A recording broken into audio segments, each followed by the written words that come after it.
that guy. March 14th, 2018. The Milwaukee Bucks are clinging to the 7th seed. Luckily, they got a date with the cellar-dwelling Orlando Magic, sorry Tracy, who are coming off a back-to-back and who are actually flying from San Antonio that night while Milwaukee awaits them. Kick us while we down. Even better, Aaron Gordon isn't even dressing for the game. Unfortunately, nobody game planned for 67 points from the dynamic duo of DJ Augustine and Jonathan Simmons. What? Yeah. March 31st, 2018. Despite having a rough stretch where they went 3-3, the Raptors have an opportunity to all but sew up the #1 seed in the East by defeating an injury-ravaged Boston Celtics squad. Instead, they get outscored by 13 points in the fourth quarter and breathe new life into the Celtics' quest for the top seed. And of course, 11 days earlier, that same injury-ravaged Celtics outfit had also haunted the OKC Thunder, who blew a 6-point lead in the final 24 seconds.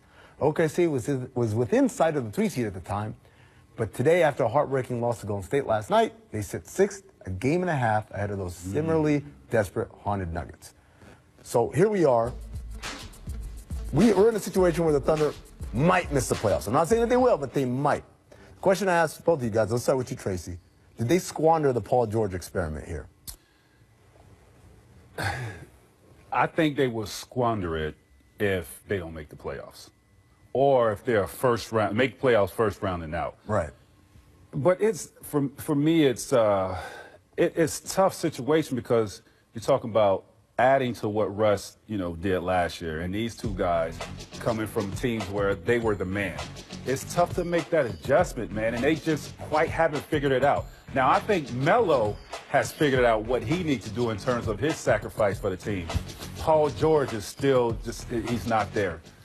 And I don't think he feels comfortable in the role that he's in. I haven't thought he's been comfortable all season long. The few times that I went out there to do games, Thunder games, and talk to him, it just seemed like there was always something, right? Whether he was asking to do too much, or not asking to do, but asked to do too much early on when it was really Russell's team, to just kind of fitting in and being a catch-and-shoot guy. You know how when you turn into a catch-and-shoot guy, you sort of forget how to do everything else. And so, and you look at the big picture of this. Remember last year in the playoffs where he got all that attention for saying, I have to get the last shot?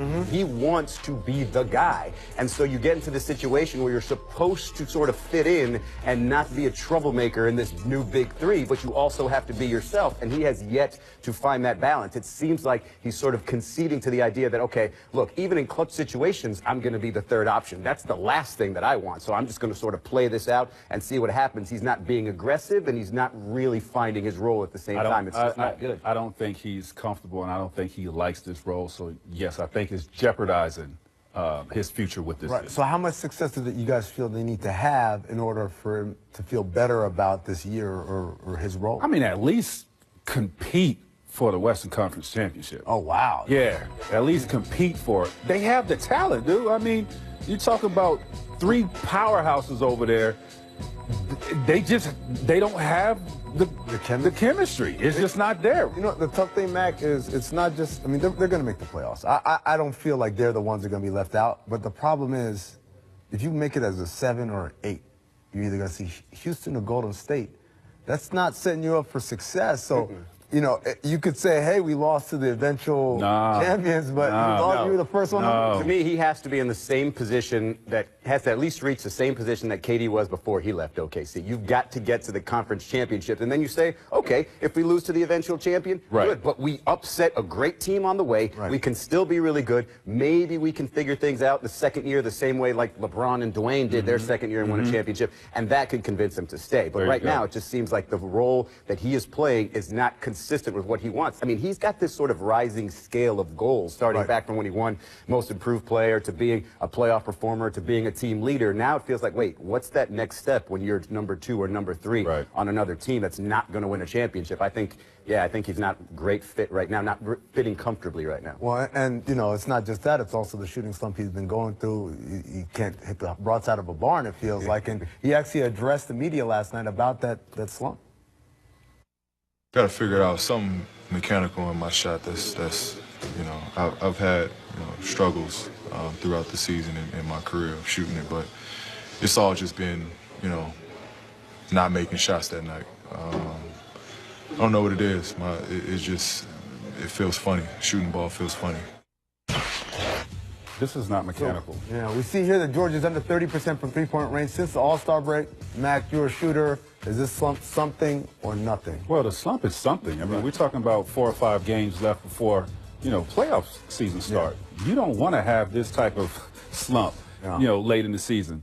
However, I don't think this is mechanical. I just think this is adapting to a new role. Right. Because before, when he was in Indiana, he touches the ball, he feels the ball, he gets his rhythm. It's tough to get that when Russ is dominating the ball. You're off the ball a lot more than you have ever been in your career.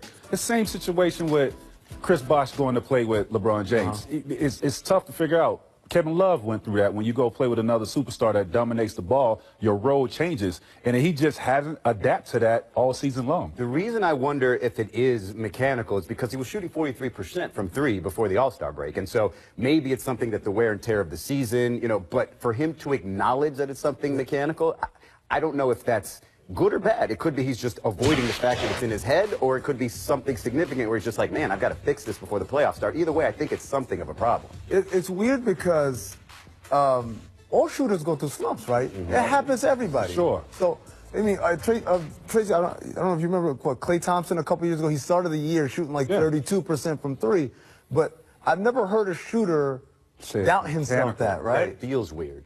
Yeah, that it feels weird, and to me, I don't know what changed other than you're probably getting the same amount of shots. You're just in a funky slump right now. Right. Yeah. Do you remember any slump in your career where you actually remember it today? Like, oh man, that stretch was rough. We all go through that. We play 82 games. Nobody's going to shoot the ball extremely well for 82 straight games. We're going to go through a slump where, you feel like, something is there, but nothing mechanical. Right. I mean, you just feel like you probably got tired legs. You probably had a stretch of games where, you just don't have your legs there. But and how do you get it back, or does it just come back by you? Shooters keep shooting, bro. There you go. We do. We really do. We really do. All right, coming up, Ben Simmons locked up Rookie of the Year, right? We'll find out. But first, here's a distant replay from this date in 2002. Trivia for you guys.